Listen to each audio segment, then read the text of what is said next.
Jasmine Crockett threatens to jail.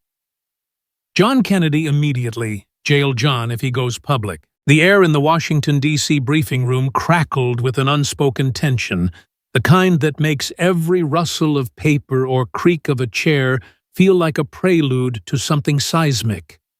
Reporters lined the rows, their pens poised like arrows, cameras blinking steadily under the harsh glare of overhead lights. The room wasn't packed to the brim, but the weight of anticipation made it feel as though the walls were inching closer with every passing second. Jasmine Crockett, a Democratic congresswoman known for her sharp legal mind and unyielding resolve, stood at the podium, her posture steady, but her eyes burning with purpose.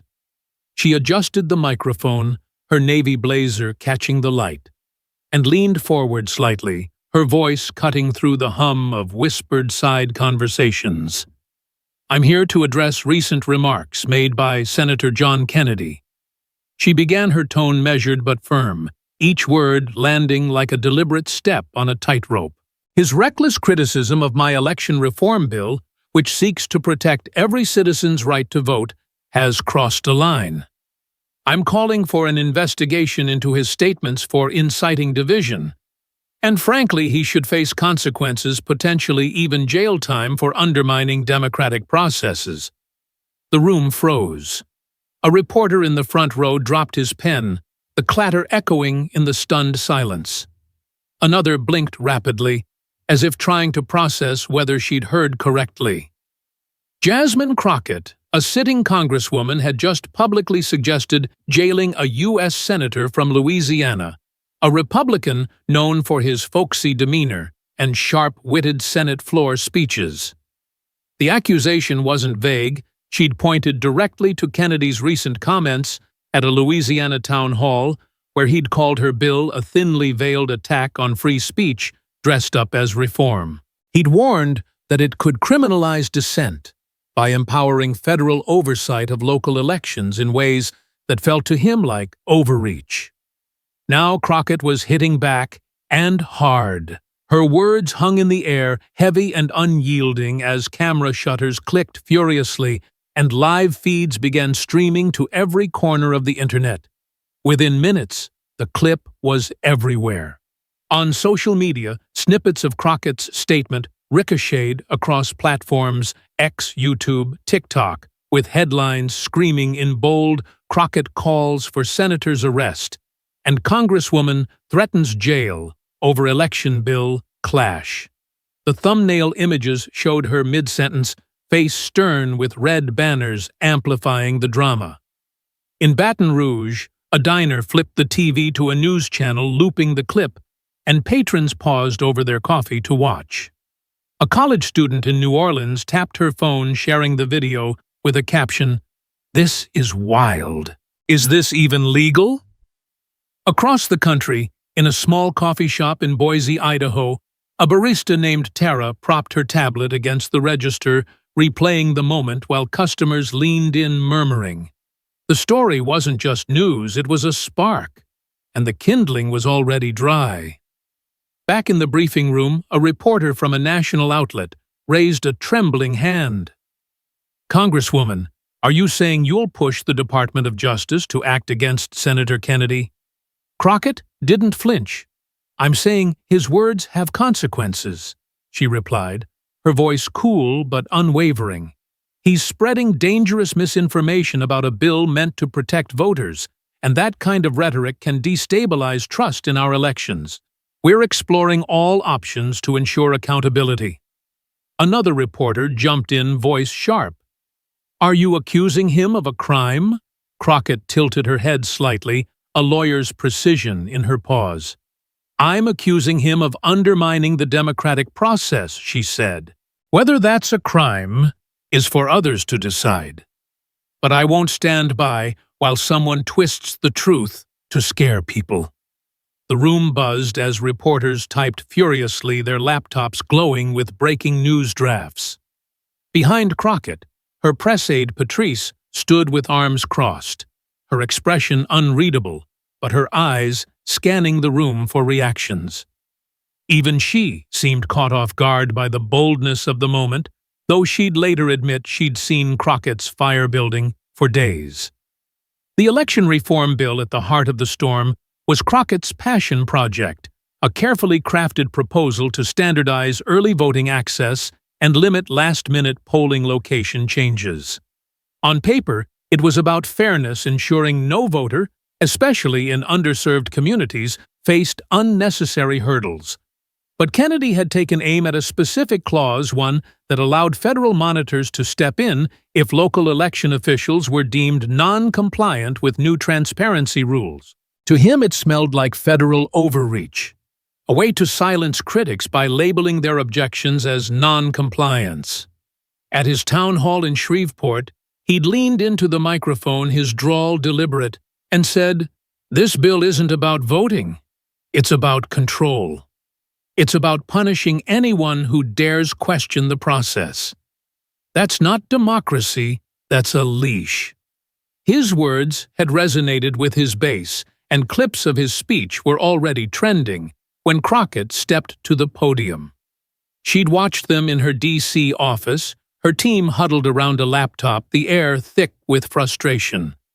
"He's framing it like, 'I'm the enemy of freedom,'" she'd said, her voice low but sharp.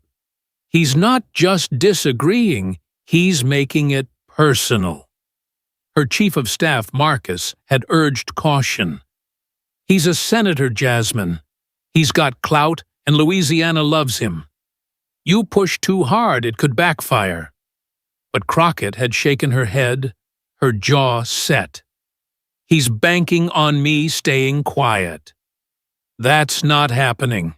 And so she'd walked into the briefing room with a plan not just to defend her bill, but to draw a line in the sand. As the press conference ended, the fallout was immediate. On X, the hashtag #JailKennedy began trending, pushed by Crockett's supporters, but it was quickly drowned out by a counterwave #StandWithKennedy. In Louisiana, where Kennedy had served as a senator since 2017, local radio stations buzzed with callers. A truck driver in Lafayette said, "She's trying to shut him up because he's telling the truth."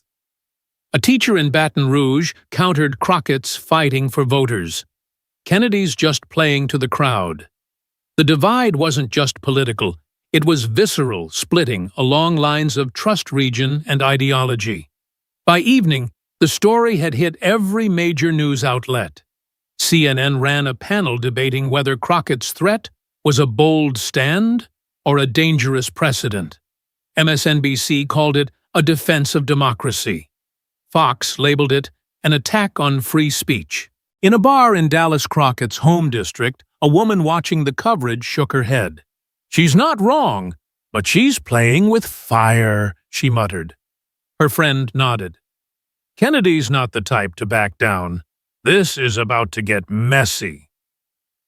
And messy it got. Within hours, Kennedy's team was alerted to the clip. In his Senate office, surrounded by stacks of legal pads and a framed photo of the Louisiana bayou, he watched the footage in silence. His communications director, Ellen, stood nearby, her phone buzzing with notifications. "We need a response, Senator," she said. "Now." Kennedy leaned back in his chair, his glasses perched on his nose, and let out a slow breath. "She wants a fight," he said, his voice calm but edged with steel. "Let's give her one, but not the way she expects."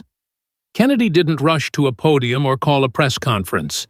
Instead, he sat at his desk, opened his laptop, and clicked Go Live on his official social media accounts, Facebook, YouTube, X, all at once.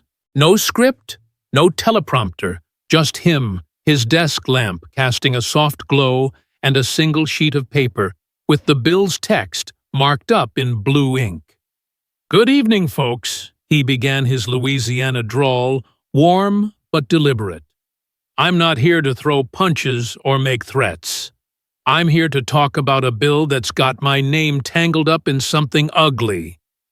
He held up the document, his fingers tracing the highlighted lines. "Congresswoman Crockett says I'm undermining democracy by questioning this. Let me read you what I'm questioning, and you decide for yourself." He read the clause aloud slowly, pausing to explain its implications in plain language, how federal monitors could override local election officials, how non-compliance was vaguely defined, how it could chill free speech by making criticism feel like a liability. "This isn't about stopping voters," he said, looking straight into the camera. "It's about making sure no one voter official or senator gets silenced for asking questions. That's all I did. And now I'm being told I could face jail for it." He leaned forward, his voice steady but firm. "I'm not scared of threats. I'm scared of a country where we can't talk anymore." The live stream exploded. Within 10 minutes, it had 50,000 viewers. By the half-hour mark, it was closing in on 1 million. In Shreveport, a group of college students gathered in a dorm common room watching on a shared screen, passing a bag of chips as they debated. "He's making sense," one said. "But she's got a point about protecting voters." In New Orleans, a barista named Jamal streamed it on his phone during his break, nodding as Kennedy spoke. "He's not yelling. He's just laying it out." Comments flooded the feed, some praising Kennedy's calm, others accusing him of dodging the bill's intent. A retired librarian in Alexandria, Louisiana, typed, "Thank you, Senator. Keep speaking for us." A law student in Chicago countered, "He's twisting it. The bill's about access, not control." Kennedy stayed online for 20 minutes, answering a few viewer questions typed into the chat. When someone asked, "Are you worried about Crockett's threat?" he chuckled softly. "I've been called worse than dangerous, and I'm still here. Let's focus on the bill, not the noise." He signed off with a simple, "Talk to your neighbors. Read the bill. Think for yourself." The screen went black, but the impact was just beginning. By nightfall, Hanart's Stand with Kennedy was trending nationwide, overtaking Crockett's hashtag in under an hour. Local news stations in Louisiana ran segments with headlines like, "Senator Fights Back with Facts." A Baton Rouge diner owner taped a handwritten sign to his counter, "Kennedy Speaks Truth." In Dallas, Crockett watched the live stream in her office, her team gathered around her. Patrice handed her a tablet showing the trending numbers. "He's winning the narrative," she said quietly. Crockett's eyes narrowed, but her voice stayed even. "He's good. I'll give him that. But he's betting I'll back down. He's wrong." She turned to Marcus. "Get me a slot on a national show tomorrow. No local outlets. I want everyone watching." Marcus nodded, already dialing. Outside, the D.C. night buzzed with city lights and the hum of a story that was no longer just about a bill or a threat. It was about who controlled the truth. In a small apartment in Baton Rouge, a mother named Clara watched Kennedy's video with her teenage son. "He sounds like he's talking to us, not at us," she said. Her son shrugged. "Crockett's not wrong, though. Voting's been messed with before." Clara nodded, her eyes on the screen. "That's why this matters. They're both saying something, but only one's listening." The stage was set, and the country was tuning in, waiting to see who would blink first. The morning after Senator John Kennedy's live stream, the airwaves were ablaze, and the internet was a battlefield of hashtags and hot takes. Jasmine Crockett's office in Dallas buzzed with frenetic energy phones ringing off the hook aids darting between desks and a flat-screen TV looping cable news segments that dissected her clash with Kennedy. The Congresswoman sat at her desk, scrolling through X on her tablet, her expression unreadable, but her eyes sharp, taking in the flood of posts under "Stand with Kennedy." Some called her a tyrant for threatening to jail a senator. Others praised her for standing up to what they saw as obstructionism. The narrative was slipping, and she knew it. Patrice, her press aide, stood nearby, clutching a stack of printouts, media requests mostly, but also a few early smears from fringe blogs claiming Crockett's bill was a power grab funded by shady interest groups. "They're coming for you, Patrice," said her voice low but urgent. "Kennedy's got the momentum now. We need to hit back." Crockett set the tablet down, her fingers tapping the desk rhythmically. "Not yet," she said. "Let them think they're winning. People show their cards when they're cocky." She leaned back, her mind already mapping out her next move. She wasn't rattled, not visibly, but the weight of the moment was undeniable. Her call for Kennedy's investigation had ignited a firestorm, and now she had to decide whether to douse it or fan the flames. Across the country, Kennedy's live stream had struck a chord, not just in Louisiana, but in places as far-flung as Boise and Bismarck.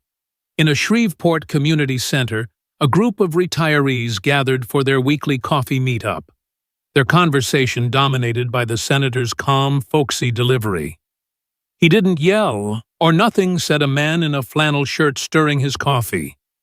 "Just read the bill and told us to think for ourselves.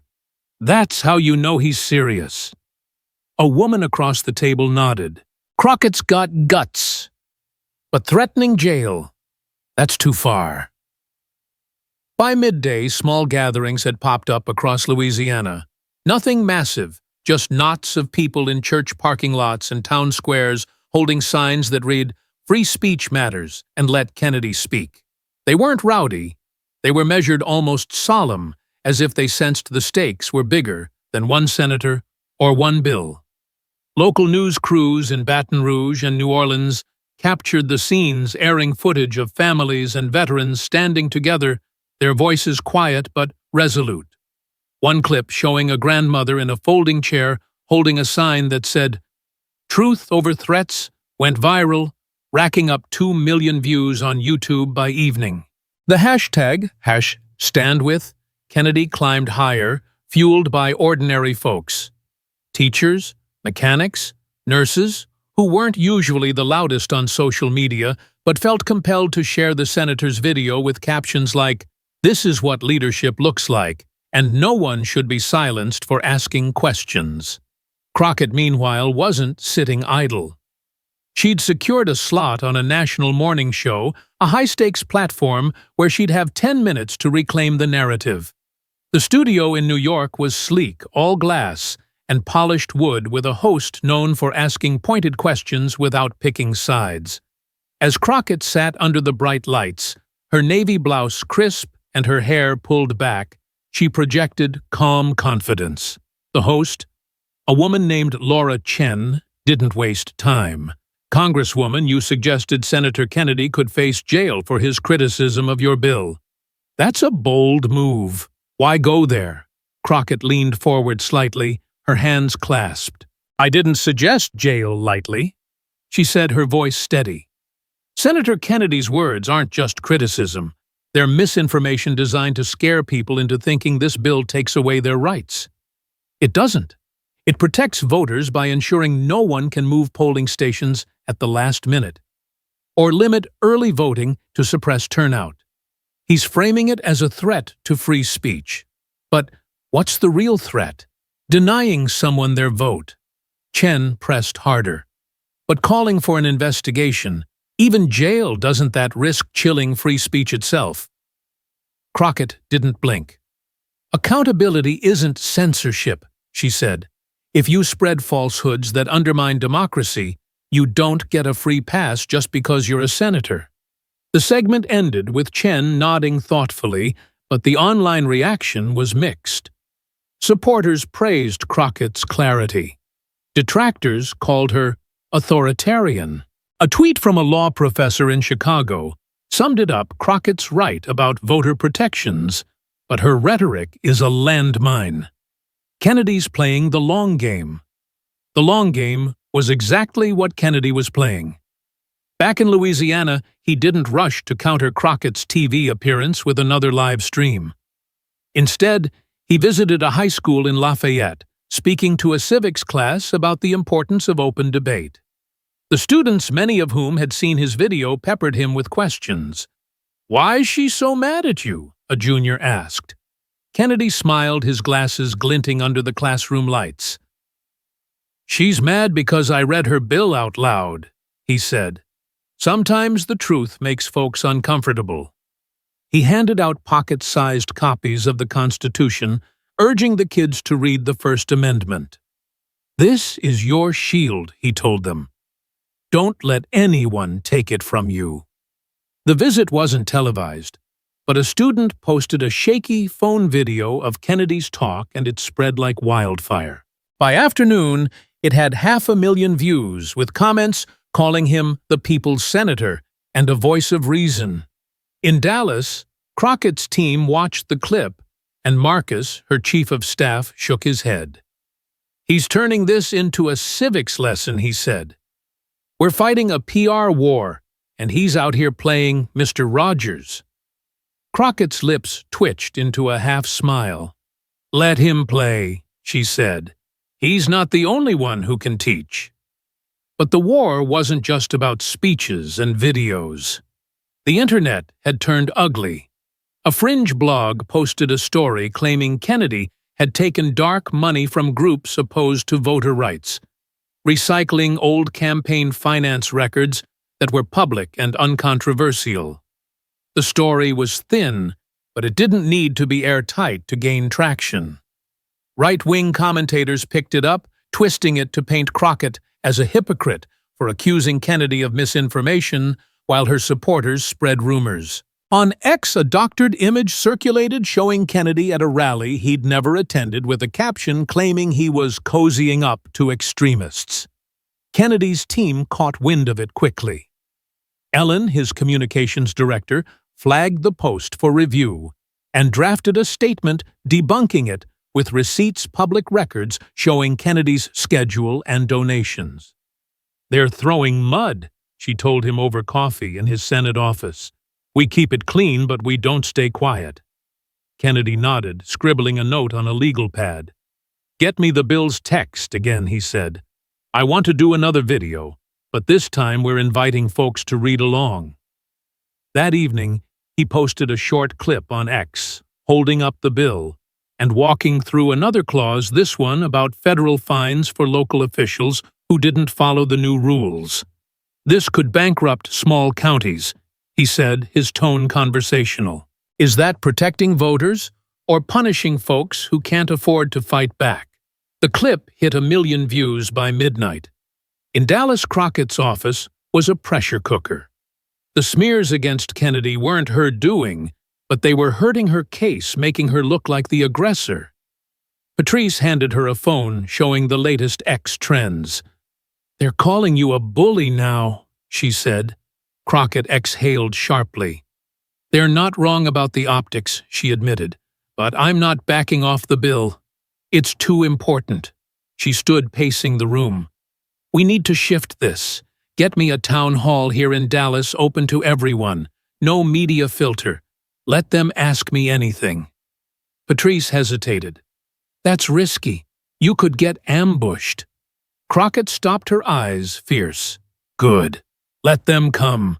If I can't defend this bill to my own people, I don't deserve to be here." By nightfall, flyers were circulating online and in local shops announcing the town hall.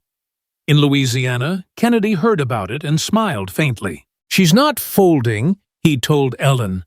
"Neither am I." Across the country, people were picking sides, but a quiet undercurrent was growing: folks who didn't care about the politics, but wanted answers.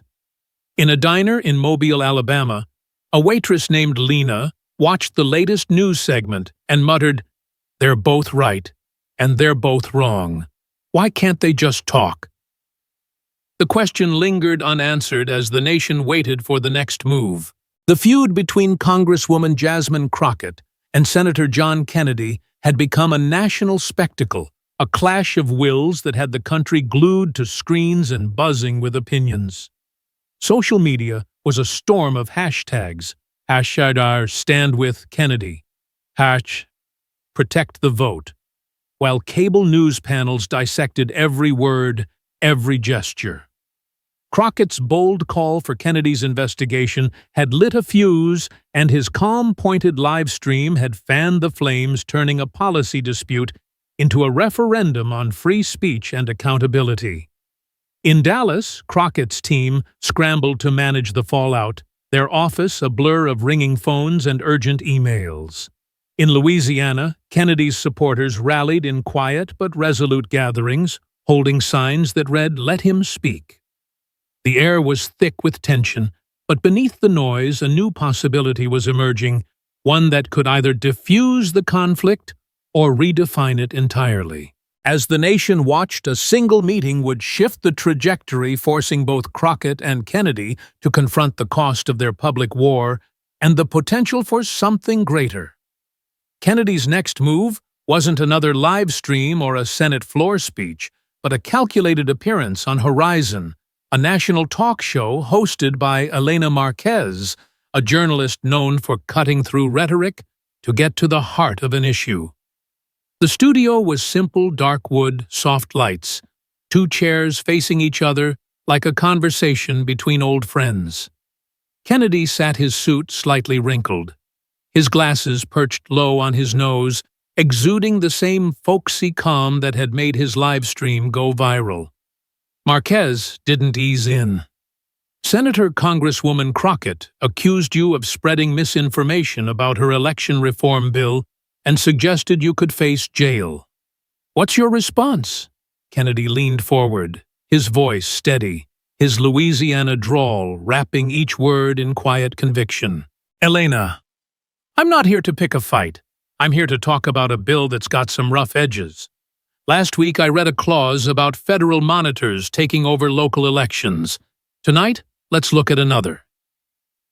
He pulled out a dog-eared copy of the bill, its pages marked with neat underlines, and read a line about penalties for counties that failed to meet new transparency rules.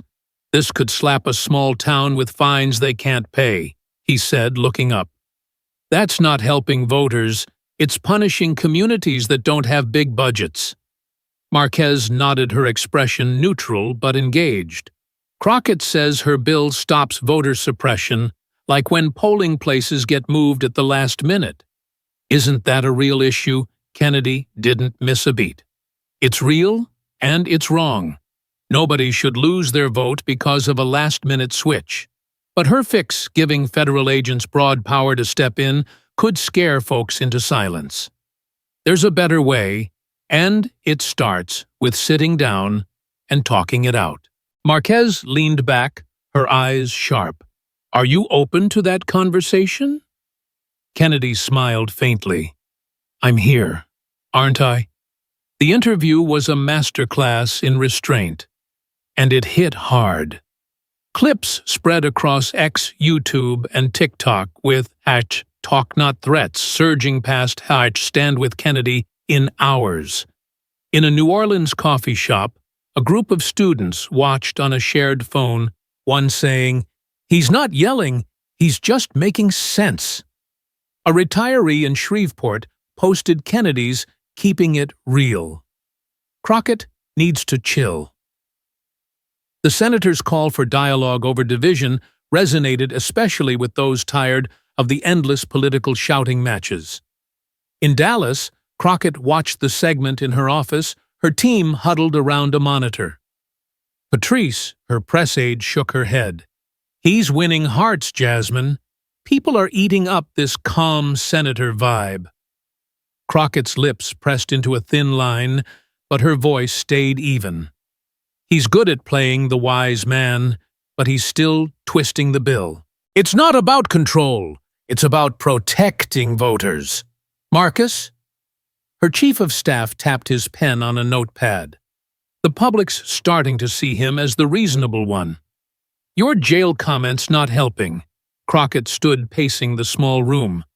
"I know I went too far with that word, but I'm not letting him frame this as me versus free speech. We need to shift this." She turned to Patrice. "What's the status on that meeting with Senator Warner?" Patrice glanced at her phone. "She's pushing for it tomorrow, D.C. No press. She's got Kennedy on board." Crockett raised an eyebrow. He agreed. Patrice nodded. He's serious about talking. The meeting was arranged by Senator Claire Warner, a moderate Democrat from Oregon with a knack for bridging divides. She'd reached out to both Crockett and Kennedy, framing the sight down as a chance to cool the firestorm before it consumed them both. This isn't about who wins, she'd told Kennedy over the phone. It's about showing the country we can still solve problems. Kennedy had chuckled dryly. She threatened to lock me up, Claire. That's a funny way to start a chat. But he'd agreed, insisting on a small, private setting. Crockett, too, had accepted, though, with a wariness born of the public pummeling she'd taken. The meeting took place in a nondescript conference room in the Dirksen Senate office building, its beige walls and fluorescent lights, a stark contrast to the high-stakes drama outside. Crockett arrived first, her blazer sharp, a binder of notes under her arm. Kennedy followed, carrying only his marked-up bill and a legal pad, his tie slightly askew. Warner sat at the head of the table, joined by Senator Paul Grayson from Pennsylvania, a Republican known for his quiet pragmatism. No aides, no cameras, just 4 lawmakers and a shared problem. Warner set the tone. We're here, M.O. here, not to fight. Let's focus on what's fixable in this bill. Crockett went first, her voice calm but firm. My bill's about making sure every voter gets a fair shot, especially in places where polling stations get moved or hours get cut. That's happened too often in my district. People show up and their vote's gone. Senator Kennedy's painting it as a federal power grab, but that's not the intent. Kennedy leaned forward, his pen tapping the table. I hear you, Congresswoman. Nobody wants voters shut out. But this clause, he flipped to a page, pointing to the federal monitor provision, it's too vague. Who decides what's non-compliant? That could scare small-town officials into silence. Grayson nodded. He's right about the ambiguity. Jasmine, your goal's solid, but the language needs tightening. Crockett's eyes narrowed, but she didn't interrupt. Warner jumped in. Let's start with the fines. Can we limit them to clear documented cases of voter suppression? For an hour, they debated scribbling notes on a whiteboard. Crockett proposed requiring public complaints before federal action. Kennedy suggested mandatory local input. It wasn't seamless tensions flared when Kennedy pushed for less federal oversight, but by the end, they'd outlined a revised clause that balanced voter protections with local autonomy. As they stood to leave, Warner looked at them both. This stays here until we have a draft. No leaks. They nodded, though the air still crackled with distrust. The meeting didn't stay secret. By evening, a Capitol Hill blog reported Crockett and Kennedy in closed-door talks truce, or Trap on X reactions ranged from hopeful, maybe they'll actually fix this bill, to skeptical. This is just for show. In Dallas, Crockett's town hall was now a high-wire act. The community center was packed, locals, activists, a few hecklers, all waiting to hear her defense. She walked to the podium, no notes, just the bill's text in hand. I heard you, she began, her voice steady. I went too far, saying jail. Matt, it was a mistake, and I own it. But this bill is about your right to vote, and I'm fighting for that. A retiree stood, her voice soft but firm. I trust you, but that jail talk scared me. Why go there? Crockett met her eyes. I wanted accountability, not fear. I'm sorry for the word choice, but I'm not sorry for defending your vote. A young man in a hoodie asked Kennedy, says you're stifling free speech. Is he wrong? Crockett took a breath. He's worried about overreach. I get it. We're working on fixing those parts together. The crowd didn't cheer, but they listened, and that was enough. As she left, a teenager handed her a voter registration form. I'm voting because of you, he said. Crockett's smile was small but real. That's why I'm here. The closed-door meeting in the Dirksen Senate office building had planted a seed fragile but real, and now the nation waited to see if it would take root or wither under the glare of public scrutiny. Congresswoman Jasmine Crockett and Senator John Kennedy, once locked in a bitter public feud, had emerged from their tense discussion with a rough draft of a revised election reform bill 1 that aimed to protect voters without the heavy-handed federal oversight that had sparked their clash. The news of their collaboration leaked slowly, not as a headline-grabbing spectacle, but as a quiet ripple that caught the attention of those weary of the shouting match. Social media still buzzing with #StandWithOurs. Kennedy and to protect the vote began to shift toward cautious hope, with posts like Crockett and Kennedy working together. Maybe there's a chance for real change. In Dallas, Crockett's office was a whirlwind of activity, her team fielding calls from reporters, community organizers, and even a few curious constituents who'd heard whispers of the compromise. In Louisiana, Kennedy's staff sorted through a flood of emails, many from supporters urging him not to cave, but others praising his willingness to talk. The country was watching not just for the outcome of the bill, but for what it said about whether two people on opposite sides could find common ground without losing their principles. The revised bill, tentatively called the Voter Access and Accountability Framework, wasn't flashy. Its 28 pages outlined clear standards for early voting, required public notice for polling location changes, and capped federal fines for non-compliance to protect small counties. The clause about federal monitors, the heart of Kennedy's objections, was rewritten to require local consultation and documented evidence of voter suppression before any intervention. It was a compromise that didn't fully satisfy either side. Crockett wanted stronger federal oversight. Kennedy wanted less, but it was practical. And that was enough to keep them moving forward. They presented the draft to a small bipartisan group of lawmakers, including Senators Claire Warner and Paul Grayson, who'd mediated the initial meeting. In a quiet conference room, the four sat around a table littered with coffee cups and marked-up pages hammering out final details. Crockett spoke up, her voice steady but softer than in her press conference days. "This isn't perfect, but it's honest. It protects voters without stepping on local rights." Kennedy nodded, his pen tapping the table. "It's a start. Folks can vote without worrying their town will go broke for asking questions." Warner, ever the pragmatist, pushed for a timeline. "We need to get this to committee before the news cycle buries it. Let's aim for next week." They agreed, shaking hands not as friends but as colleagues who'd learned to respect the other's fight. The public response was mixed but powerful. In Dallas, Crockett held a community forum to unveil the revised bill, standing in a high school gym packed with folding chairs and restless attendees. She held up a printed copy of the draft, her voice clear.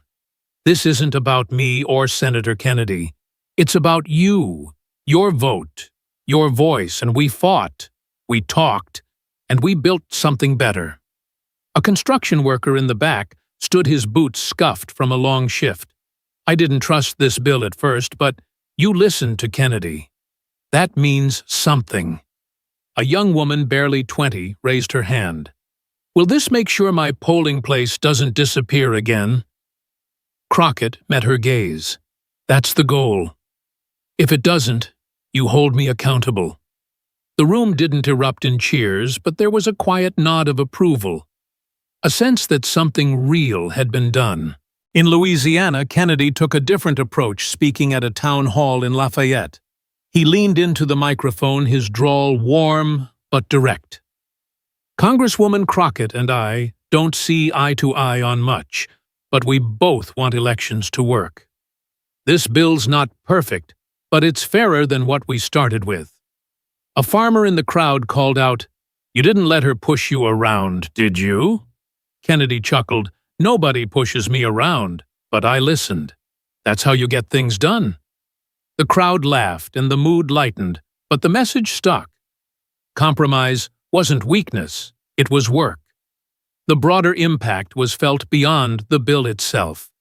Across the country, the story of Crockett and Kennedy's clash turned collaboration sparked a wave of civic engagement. In Mobile, Alabama, a library hosted a Read the Bill night where locals pored over the draft and debated its clauses over coffee. In Eugene, Oregon, a high school civics teacher played clips of Crockett's town hall and Kennedy's TV appearance, asking students to write essays on what compromise means in a divided world. In Shreveport, a church group organized a voter registration drive, passing out flyers that read, "Your vote matters, make it count." The hashtag "Talk, Not Threats" continued to trend, not just as a slogan, but as a call to action. A college student in Atlanta tweeted, "I didn't care about politics until I saw two people who hate each other actually work together." That's leadership. A retiree in Boise posted, "I'm 72 and this is the first time I've seen politicians admit they were wrong and fix it." The momentum wasn't universal, though. Some of Crockett's supporters felt she'd compromised too much, while a few of Kennedy's backers grumbled that he'd gone soft. But the majority saw something rare, two leaders choosing progress over pride. The lesson wasn't lost on either of them. Late one evening, Crockett sat in her Dallas office, a cup of tea cooling on her desk as she read through emails from constituents. One from a grandmother in her district stood out. "I was scared when you talked about jail, but I'm proud you talked it out. That's what I want my grandkids to see." Crockett folded the email and tucked it into her bag next to a pocket constitution she'd started carrying. In Louisiana, Kennedy was doing his own reflecting, sitting on his porch with a glass of sweet tea, the night air thick with the hum of cicadas. His communications director, Ellen, had texted him a clip of a local news segment praising the bill's progress. He replied with a single line, "We did all right." But the real impact came in the quiet moments. At a Baton Rouge community center, a teenager approached Kennedy after a talk holding a voter registration form. "I saw you and that congresswoman on TV," he said. "Made me think my vote might actually matter." Kennedy handed him a pen. "It does. Don't let anyone tell you different." In Dallas, Crockett met a similar moment at a grocery store where a cashier stopped her. "You didn't back down, but you didn't keep fighting just to fight. That's why I'm voting next month." Crockett smiled, her eyes tired but warm. That's the whole point.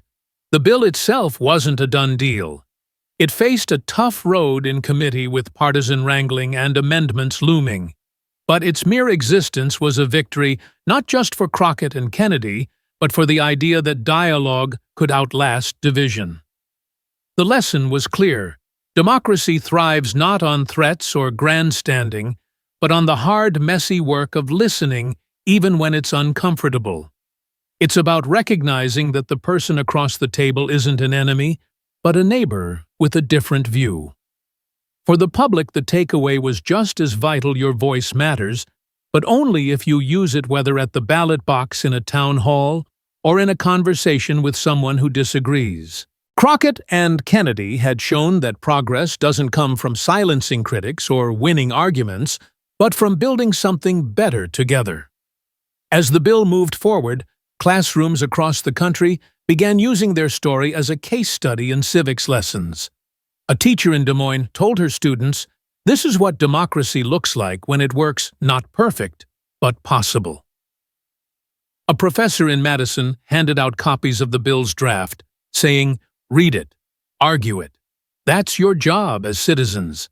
And in countless homes from Dallas to Lafayette, people sat a little straighter, listened a little closer, and started to believe that their voices could shape the future one conversation at a time.